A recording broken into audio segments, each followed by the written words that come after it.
Broadcast, broadcast.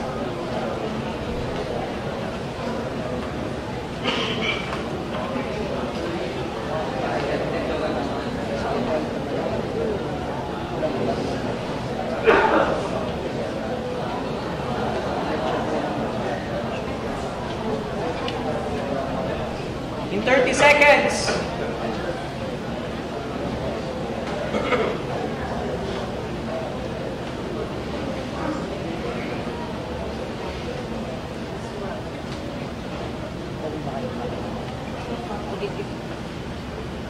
And, sir. Okay, balik po kita sa nagpapalabas na Harampangan 2016 kung saan feature ko niya ang duwang kandidato pagkakongresista kang taga-service dito kang Kamara ni Sur. As in, mientras po na nagpapalabas sa ito yung debate, nagkakita po ng mga live updates sa Facebook at sa tuyang pagriba sa pages ng Harampangan 2016 as in Anlente Kamara ni Sur. So pwede po yan ma-follow up ninyo sa Facebook. Muna po sa tuyang huling porsyon, ang mahapot na po, si mga kandidato mismo, abot ko lang po pagkamundon, ang mahapot, magkakaiba ng 2 minutes, tanganin magkapot, ang masimbag, magkakaiba ng 3 minutes na magsimbag. As in itong naghapot, magkakaiba gararin ng 2 minutes for a follow-up question. Tapos, ang last say, itong hinapot, may 1 minute na oras. Okay, ang ino pong mahapot si Congressman former Congressman Villatorte. Well, nakapunta ko po naman sa pinagreklamo ni Gabi about the anti-poor, anti-poverty program. So, kapag ko sa iya, what is your specific anti-poverty program for the 3rd District of Camarines Sur?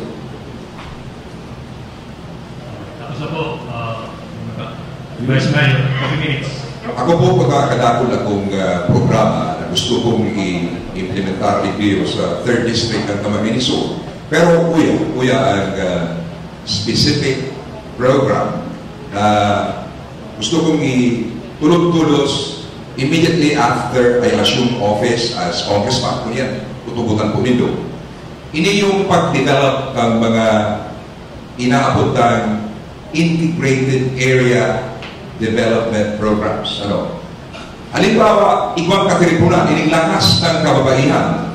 Halo na po niyo pigog na ni Congresswoman Lenny Robredo kan 1992. Asinyakon po yan.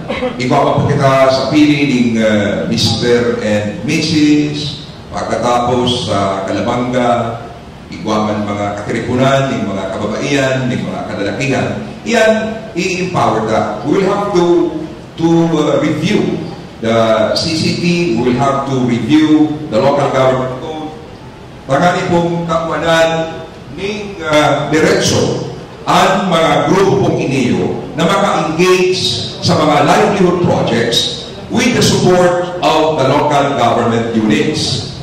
Pwede silang maglaog sa mga proyektong halimbawa, hababa sa ₱500,000 pesos. As in, tawalan sila ng awad-awad na suporta, ako lang po kang local government, kundi pati na kang national government, alagang organized po inyo. Well organized, and dapat aram po ang nangyayari naman sa lugar na ito. Kaya kani, piga-apod po inyo, kaparayo mga itong sa People River Basin Development Program na konsepto, na Integrated Area Development Program, na si pagkarain na lugar, si sarong lugar na yawan po ang sarong grupo, ang mga problema sinasapat ninda, halos pareho. So, we will empower the people. We will give them the chance to pursue whatever projects they have in mind. And in this manner, makakatabang po niyo sa pag-alleviate kan poverty. Makakatabang po niyo sa pagpalangkaw kan sa inyong income. At sa paglibot-libot ko po, magupong 30 pagkasayo ni Chu Luis, nalibot ko naman po ang 186 barangays ng 3rd District and Camarines Sur. Totoo po yan. Nahilig ko po nakanagul-dakol ang mayong pleyo pa. Pinugnan po na yan ni Congresswoman Lenny Robredo, sayang na niya natapos. Pero iyan ang igiburunta. Iyan special livelihood program na talaga pong gabos na mga ahensya ng gobyerno, malaw po bigyo para magsuporta. I-identify ko niyo within the next 6 months kan pagtukaw ko sa Kongreso. Okay, salamat po. Former Vice Mayor, 2 minutes. Well, ang sabi na naman ni Lolo Gabi, anas naman may Mr. and Mrs. Organization, lakas ng kababaihan. Yung mga organisasyon na yan, makapigigin mo yan tungkol sa anti-poverty program.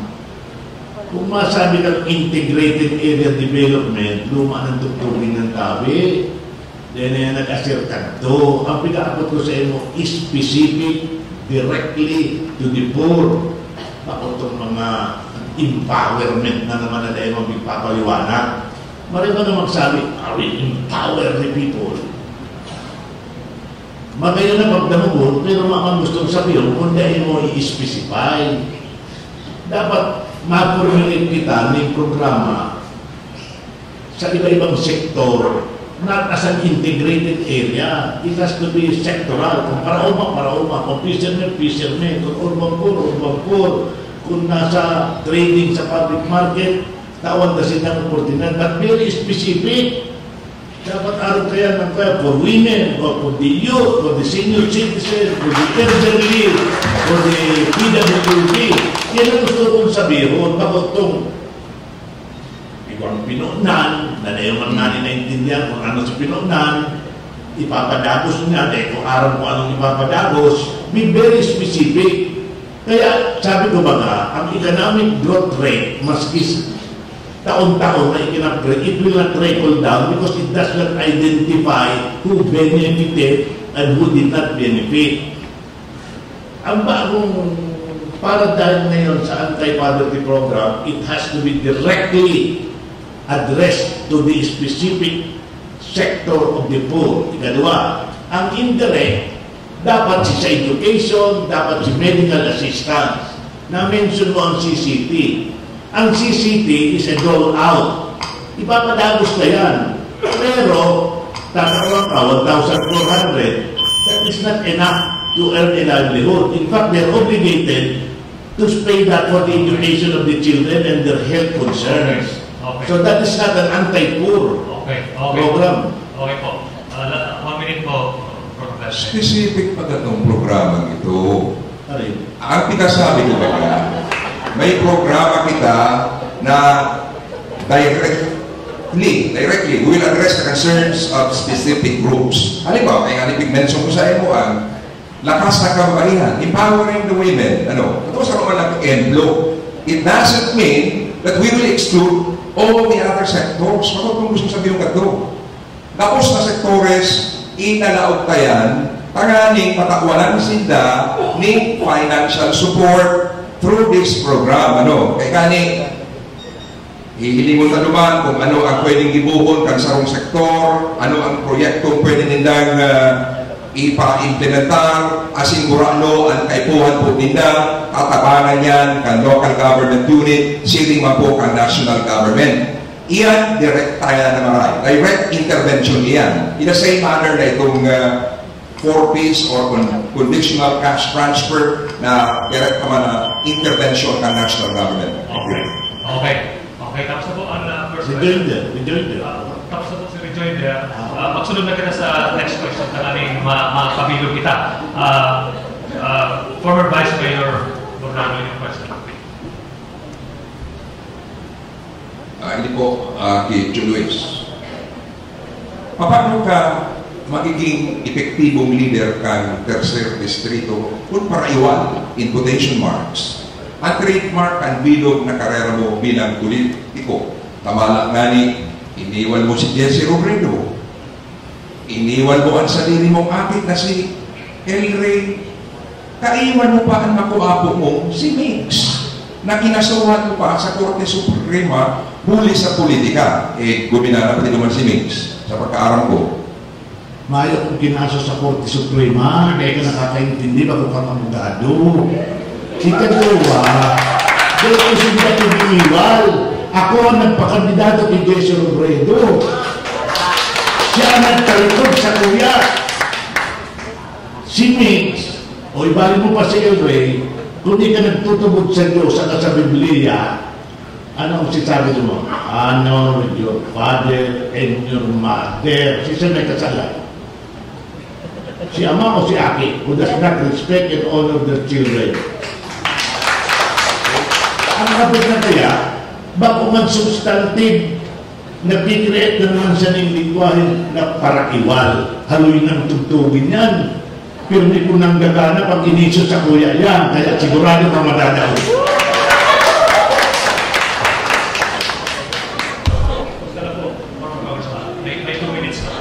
Dahil naman ko dahil datang mga issue yan.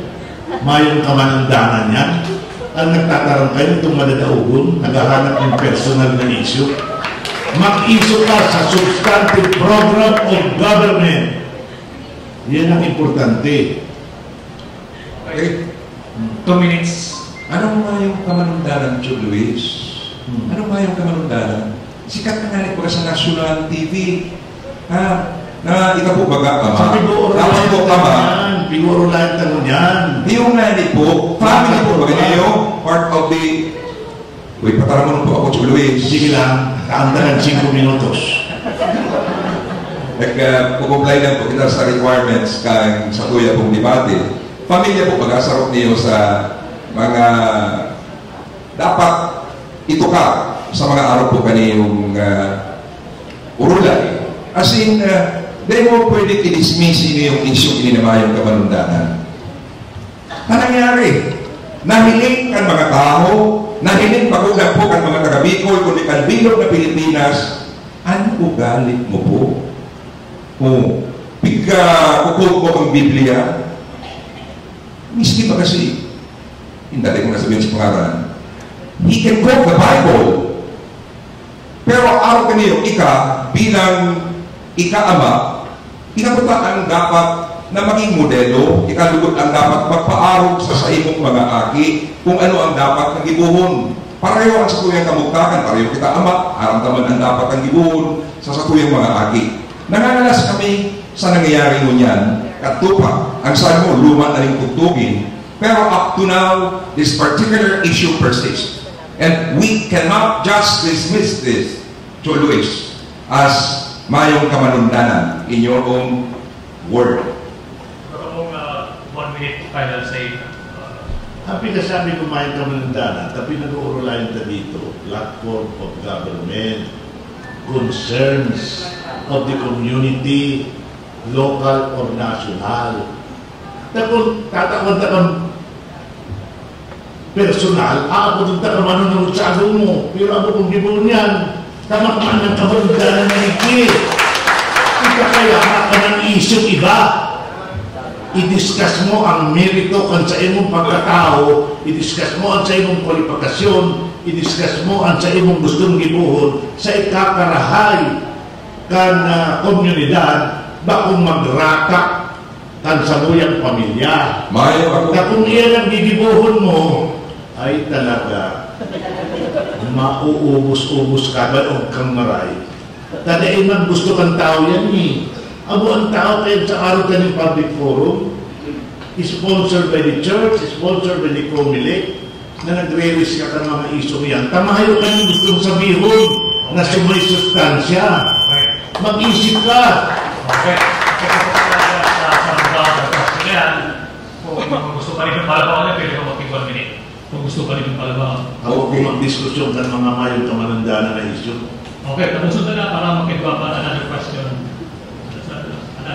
Ako maabot kinaray.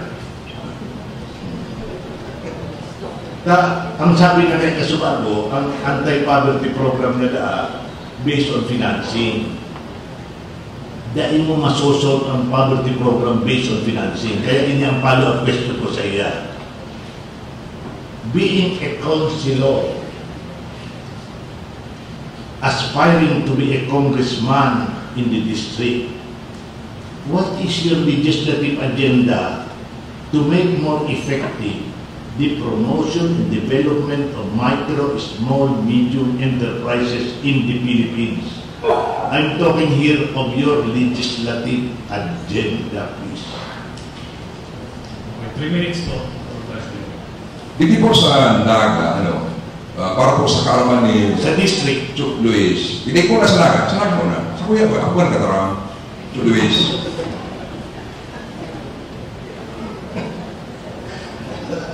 ako po ang nagtuon kan iniyong ordinansa na nagkikreate po kan Naga City Investment Board. Malinaw po yan.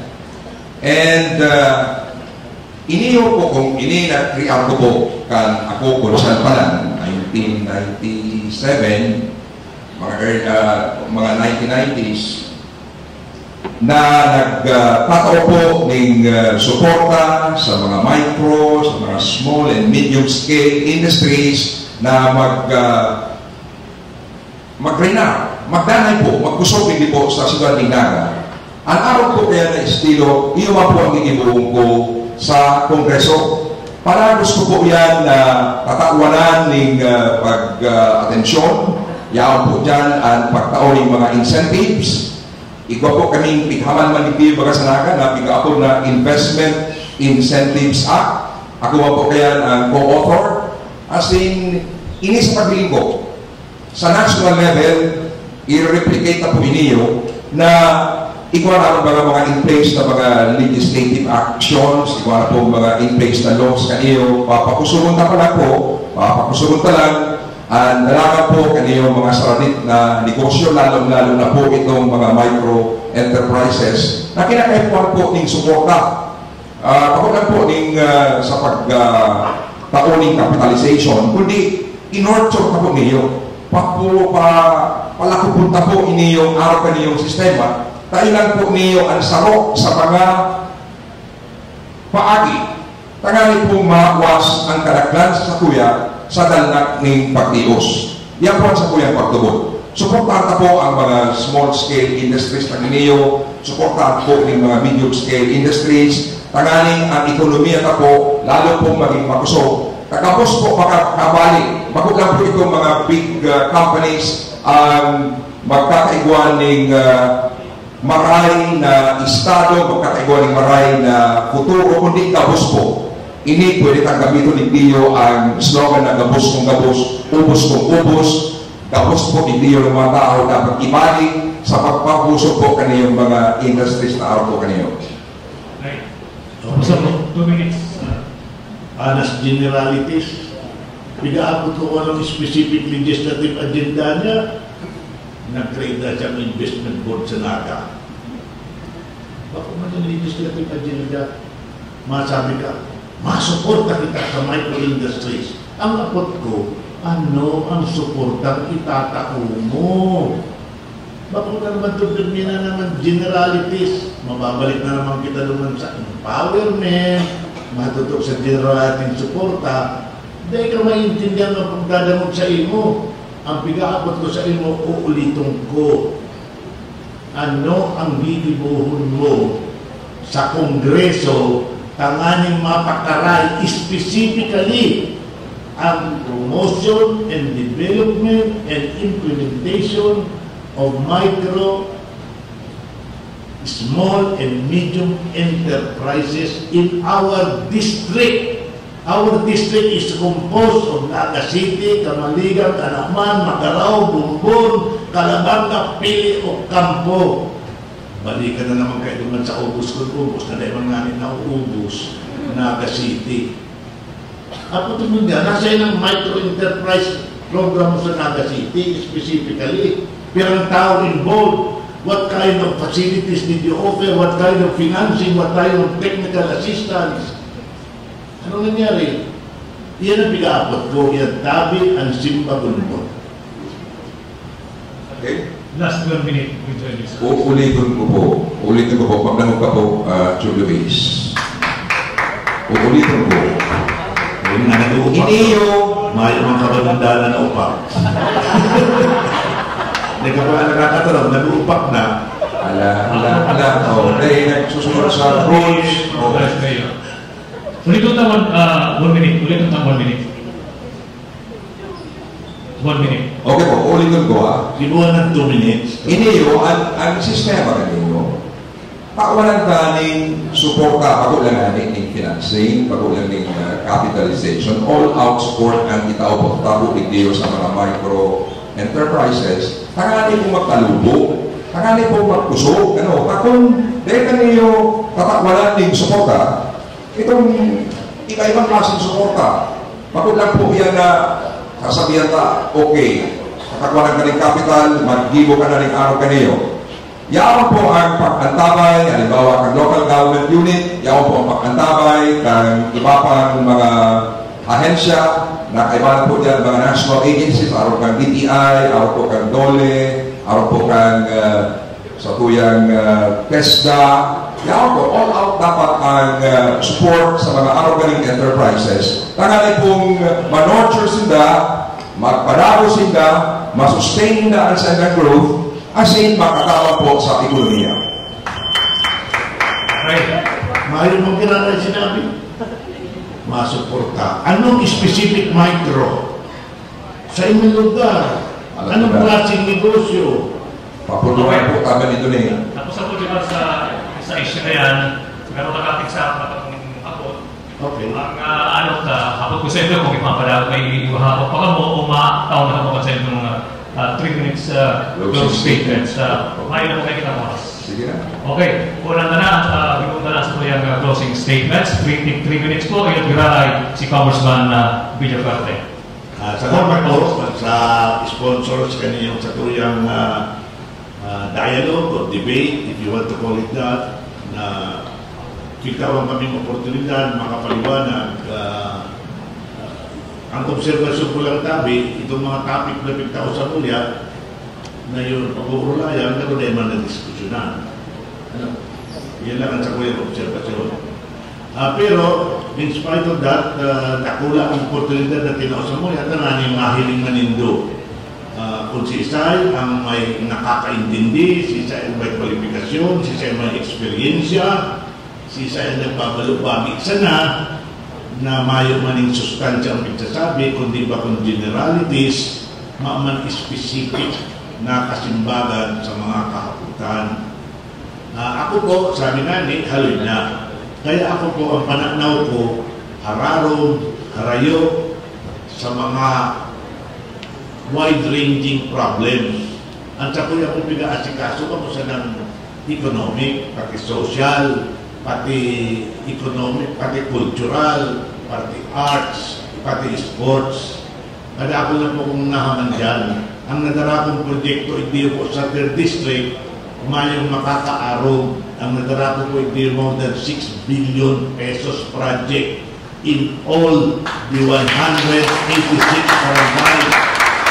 Ang naka-eskwila ko po hindi masteral, doctoral degrees, malakani ang kadagdagan mga principal in Disunaga, naging scholar ko. Ang napabulong ko, napaumayan ko, kadakol. Mag-school buildings, mag-roads, mag-bridges, mag-revetment, mag-drainage, mag-irrigation, naasikaso ko po yan. Pero ang problema, padagos. May maputabing problema na may katapusan. Because new circumstances arrive, new situations occur, the dynamics of the problem will change. Si tama kadto, pwedeng kulang naman yan. Si nagibo kadto, pwedeng dagdagan. Pero basado sa sakuyang eksperyensya, sa kongreso ko, may rangguman tabi. Kung freshman ka naman, baguhan ka, dahil ka pwedeng maging chairman kang committee. Makapang numero naman ka sana sa ibaba. Kaya makapanggayong say. Pero ako po, veterano na dyan, pagbalik ko sigurado kung chairman of major committees. Yan po ako veterano. Ang sarap pa po, ako komprehensibo ang plano ko. Inaalok ko po ang sakuyang katunggali. Sabi nga ni, ano daw kung diskusyon ng topic by topic? Puro daw sa kung matapos ang kampanya. Edukasyon, environment, health, infrastructure, ini mga pinasabi ng mga empowerment and transparency, i-translate na tabi yan sa katotohanan. Specific na po itong general. Okay, 3 minutes. Tapos na po. Former Vice Mayor, 3 minutes. Nagpapasalamat po ako sa mga organizers kaning harampangan. Hindi po marirahay pong ehersisyo. Nagkategwa po ng ideya at mga naghihinat nyo kan mga paninindugan. Although, sabi nga ni Ken, limited talaga. Pero marirahay naman po ng start ini para sa tuya. Tanganing mahilig ka kung saan po ang samuyang mga paninindugan. Naalam ko po si Chu Luis na nagsabing 6 billion po dahil binara niya sa 3rd District ang Camarines Sur. Siyang na taon po siya nagtukaw bilang congressman.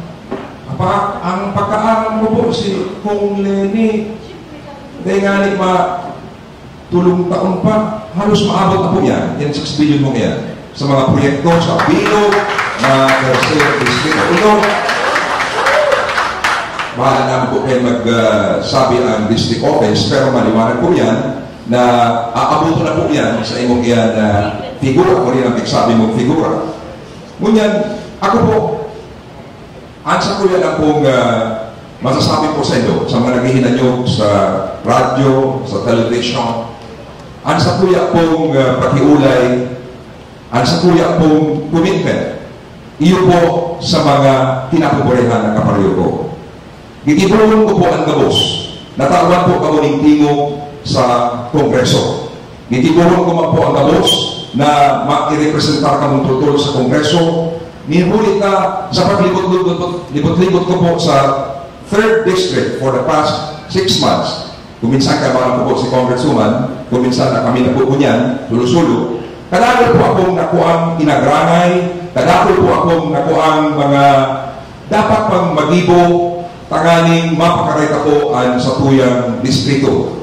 Ako po, nagsasabi po mo yan, sa atubang po nilo, sa atubang po kay mga naghihinan nyo, sa television as in sa radio, na nakatutok po ako.